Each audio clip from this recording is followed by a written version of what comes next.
Iya, masih di Morning Zone, masih bersama Om Arung Budoyo. Wih, Wih, luar biasa. Luar biasa ya, sekarang udah di endorse nih dia. Waduh, aduh gak malu Pak ya, gak malu. Aduh. Iya, Om, ini kita bahas MotoGP nih ya. MotoGP lagi. Dua kali menang, Marc Marquez. Mm-mm. Ini kayaknya bakal jadi ultimate champion nih kayaknya nih di kayaknya musim dominan ini nih, nih, dominan dominan di musim musim ini. ini ya. Tapi kita ada narsum nih, Ada nih, yang kita mau ajak ngobrol nih. bener. Siapa nih Kabolta kalau boleh tahu? Namanya Cie. Muhammad Pratama, panggilnya Iya. Bung Tama. Bung Cie. Tama. Iya. Halo, selamat siang Bung Tama. Selamat pagi, siang. selamat pagi. Pagi dong. Pagi. Oh pagi. Ah. Bung Tama ini pengamat ini ya? Pengamat motorsport. Pengamat motorsport ya. Dia semua balapan tanya sama dia, ngerti dia. Oh iya, serius? Serius? Nah, ini ada balap karung nih, Bung Tama.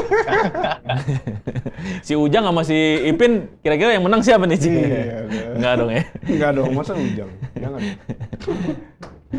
Nah, ini mau bahas tentang ini, Bung. Mau bahas tentang Marc Marquez. Nah, ini The Baby Alien ini Kemarin menang lagi menang di lagi Argentina. ya, di Argentina. Sebelumnya di Thailand. Sebelumnya Thailand. Nah, ini udah 2 kali.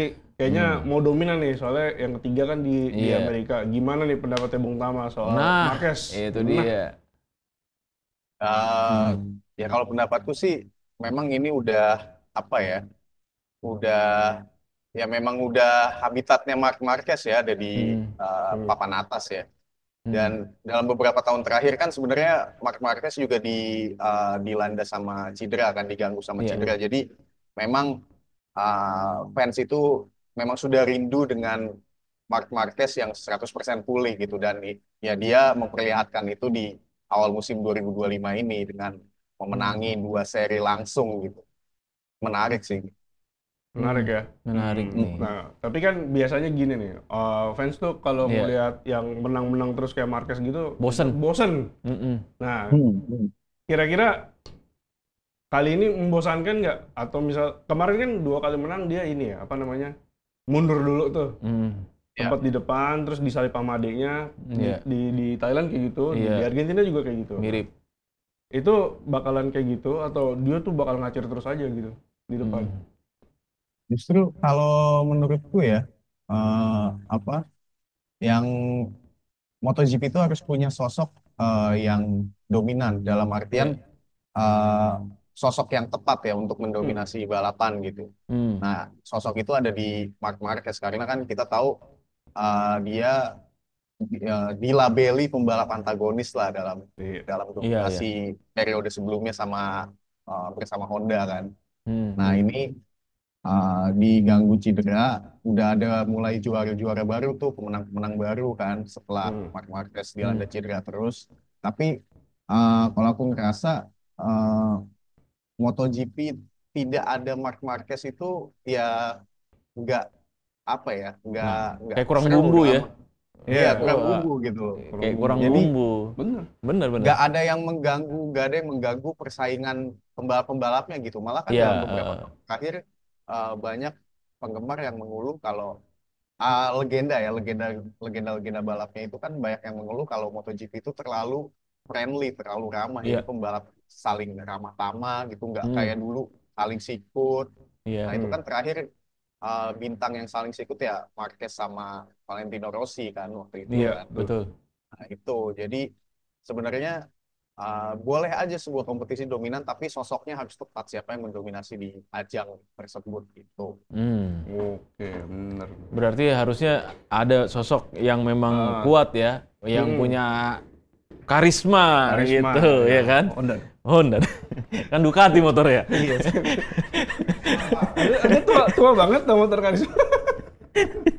Enggak. Nah, jadi ya nah, kan Marquez udah ini ya, udah dominan lah.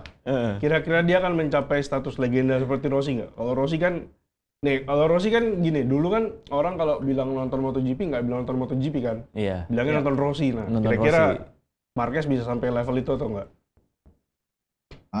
Harusnya bisa ya, Marc Marquez harusnya bisa, karena ya kita tahu juga pada saat dominasi dia sama Honda kan sempat juara berturut-turut juga kan Marc Marquez kan. Tapi balik lagi gaya balap Marquez sama Valentino Rossi kan berbeda gitu loh. Kalau Valentino Rossi kan dianggap seorang pembalap yang elegan kan. Iya. Sementara kalau Marc Marquez justru pembalap yang beruntulan gitu. Walaupun memasuki usia kepala 3 dia mulai bijaksana ya. Nah, itu dia tuh. Iya, kalau misalkan bisa mencapai status legenda atau enggak ya harusnya bisa karena balik lagi dia udah mulai menuju karakter pembalap yang elegan gitu, sedang membangun karakter yang seperti itu. Iya, benar. Tapi kira-kira di balap musim ini Marquez ini kira-kira bisa benar-benar nggak ada saingan atau gimana nih kira-kira? Atau mungkin nanti akan ada fluktuasi kira-kira prediksinya di tengah-tengah musim? Dia tiba-tiba turun ya. Iya. Kalau persaingan justru ada tapi dari sesama pembalap Ducati ya paling. Iya. Kita tahu kan di 2 balapan 2025 ini yang membuntuti Marquez itu ada Francesco Bagnaia sama Alex Marquez kemarin di Argentina terbaru kan. Nah itu sisanya sih kalau dilihat dari persaingan 2 balapan terakhir ya masih didominasi sama motor-motor pembalap-pembalap bermotor Ducati gitu. Jadi kalau persaingan mungkin ada tapi nanti dari sesama pembalap Ducati sih. Walaupun sepertinya Marc Marquez masih bakal memberikan gap di barisan depan tuh gapnya cukup jauh gitu. Tetapi berarti ini artinya pabrikan lain itu memang kesulitan ya untuk mengejar Ducati ya?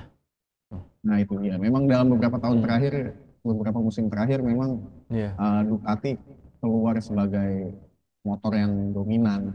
Sementara motor-motor lain memang pengembangan kan sudah dilakukan tapi ya tetap masih Ducati juga nggak diem aja nih kalau misalkan melihat tim-tim lain. Iya. Ducati juga nggak diem aja kan. Jadi ya sama-sama maju aja, cuma Ducati majunya terlalu jauh gitu sih. Majunya kejauhan dia. Majunya kejauhan ya. Berapa curang dia. Berapa langkah ke depan gitu ya dibanding yang lainnya.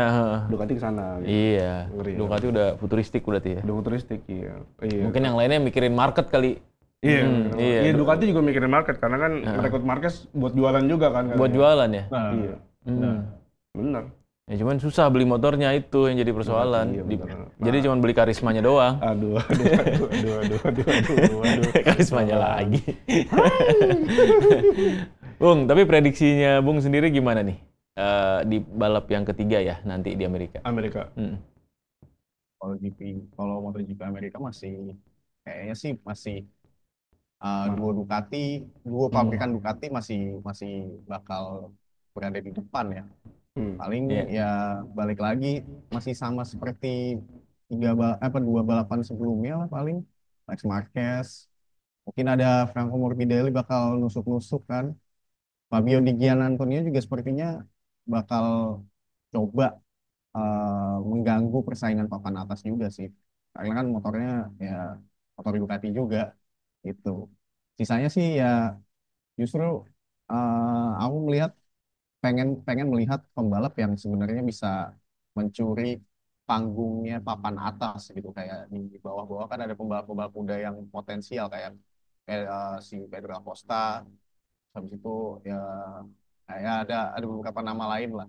Tapi mungkin Pedro Acosta bisa mencuri panggung pembalap-pembalap papan atas nih. Walaupun untuk bersaing di peringkat 3 teratas ya, top 3 kayaknya masih susah, cuma kayaknya panggung tetap bakal dicuri sama Pedro Acosta karena ya kita tahu karakter Pedro Acosta mirip-mirip sama Marquez sebenarnya. Marquez muda pada saat itu ya. Iya. Benar. Dia Marquez muda dia. Marquez muda ya. Sombong dia. Marquez Iya. Biasa tuh Cywar. Marquez sekarang Marquez balikin Pedro Acosta Iya. Dia di belakang terus kan. Iya. Gila. Tapi mungkin ini juga jadi catatan sendiri ya bahwa memang harus ada pembalap-pembalap muda nih yang mulai nonjol nih untuk bikin riak-riak persaingan. Kayak dulu kan Marquez berani tuh nantang-nantang. Kan? Iya. Selain Acosta kira-kira siapa lagi nih? Nah, Ogura? Ogura? Berat ya? Ayo, juga masih berat ya kayaknya. Dia juga berat kayak ya. musim ini kan baru naik ke Iya. MotoGP juga kan. Iya. Jadi masih butuh waktu lah kalau Ayo Uber. Hmm. Kalau Pedro Acosta ini kan ya bener-bener mirip sama Marc Marquez pada zaman muda. Soalnya kan Iya. dari kelas Moto3 dia semusim bagus, habis itu naik ke Moto2, musim bagus ya di juara langsung naik ke MotoGP gitu. Hampir sama kayak Marc Marquez. Jadi kemunculannya tuh langsung mengganggu pembalap-pembalap senior yang ada di kelasnya Iya. gitu. Iya. Tapi belum ada tajinya nih sampai sekarang. Persoalannya di mana? Nah, sampai sekarang. Kalau itu balik lagi ke motornya berarti. Oh. Karena kan Iya. Ducati memang pengembangannya jauh banget kan. Sedangkan kalau di kelas-kelas yang lebih rendah itu kan persaingannya lebih merata antar motornya gitu. Jadi tinggal dilihat skillnya siapa yang menonjol kelas-kelas yang di bawah MotoGP. Oh, berarti bukan masalah skill ya, bersalah Bukan motor. masalah skill, motor Masalah motor ya. Iya. Benar. KTM ya. KTM Iya, lagi KTM. ini, lagi apa namanya? Lagi goyang finansialnya. Iya. Lagi KTM juga ngapain main di sirkuit ya? Biasanya main di mana? Adventure. Oh iya. Iya. Oh iya, main ini ya, motocross. Motor cross. Iya. Iya, benar. All terrain gitu kan harusnya kan. Iya nggak sih? Motor ekstrim ya, Iya, motor trail, motor trail. Iya. Nah, tetapi kalau misalnya dia pindah pabrikan gitu misalnya. Ah, ini. Nah, Acosta katanya mau diincar sama VR46. Nih, VR46 katanya. Nah, kira-kira bahaya banget emang bener-bener. Ampun, Rossi. Iya, Rossi, Iya. Timnya Valentino Rossi. Kemarin juga udah ngobrol-ngobrol tuh katanya sama Rossi di The Range. Kan sebelum musim tuh diundang ke ininya Rossi kan, ke rumahnya Rossi. Iya.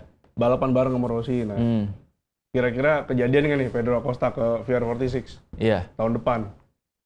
Kalaupun kejadian justru malah kalau menurutku bakal jadi sesuatu yang bagus bagi Pedro Acosta ya, karena kita juga lihat pembalap-pembalap yang sempat turun performanya, ya balik lagi ke contohnya ke Marquez lagi, performanya sempat turun karena cedera bersama Honda, terus dia memutuskan untuk mengambil keputusan yang berani, bergabung dengan tim satelitnya Ducati.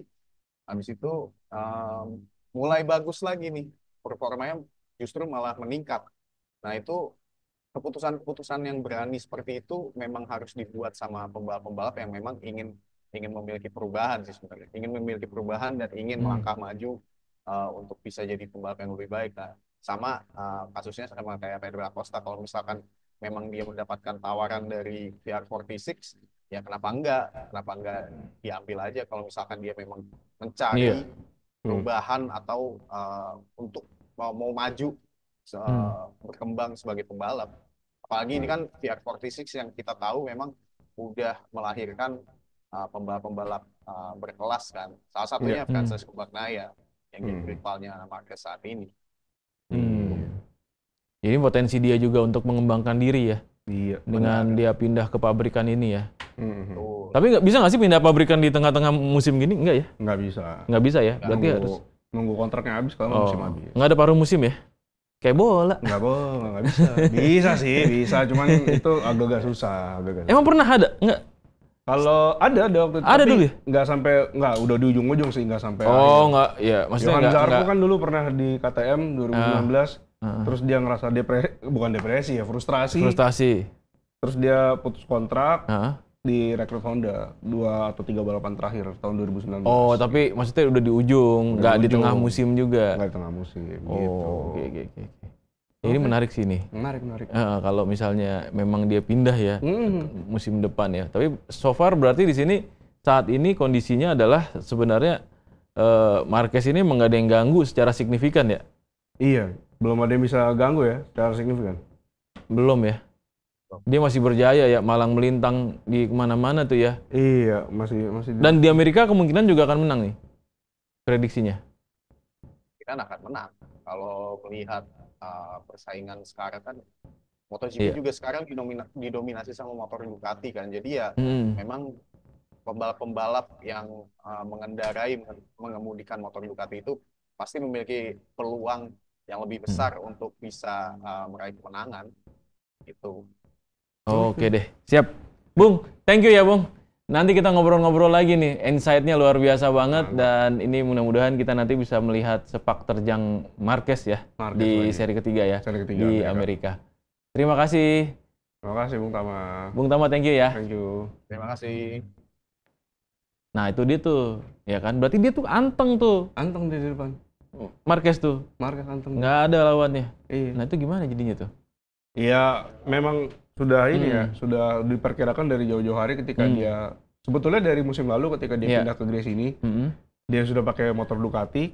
Banyak yang bilang hati-hati Marquez 2024 bakal meraja, ternyata enggak. Iya. Walaupun dia bisa ngeganggu di depan, tapi kan motornya ketinggalan zaman lah. Iya. Motornya jadul setahun ngaruh tuh. Nah sekarang dia pakai motor yang terbaru. Ya. Bedanya apa sama tahun kemarin? Beda fairing doang kan? Hah? Enggak ya? Beda warna Pak. Beda warna stripping. Biru sekarang merah. Enggak. Ada teknologinya beda. Katanya motor 2023 itu lebih susah dikendarai timbang 2024. Nah, dari 2024 ini motor yang dibilangnya motor Ducati terbaik karena di setiap seri itu dia nggak punya kelemahan yang signifikan. Oke. Jadi ketika di 2025 pengembangannya nggak terlalu sulit nggak terlalu banyak maksudnya. Iya untuk ke 2025. Jadi ya wajar kalau dia sekarang depan ngacir-ngacir terus. Iya, dan itu memang ujung-ujungnya pada akhirnya dari 6 pembalap Ducati itu masalah skill ya. Masalah skill. Dan itu membuktikan Marquez punya skill di atas 6 orang itu tadi. Iya. Di atas 5 orang. Iya dong? Iya betul. Iya betul kan? Betul. Iya. Ini luar biasa nih Pak. Luar biasa Bang Marquez. Ini akhir pekan jadi kita ngomongnya santai gitu ya. Kita ngomongin balapan. Tetapi nanti kita ketemu lagi nih di hari Senin di jam yang sama Om. Ya kan? Jam yang sama, yuk. Kita tetap masih stay tune di Morning Zone di jam 8 sampai jam 9 pagi. Thank you Om Arung udah hadir ke sini. Kita jumpa lagi minggu depan. Assalamualaikum warahmatullahi wabarakatuh.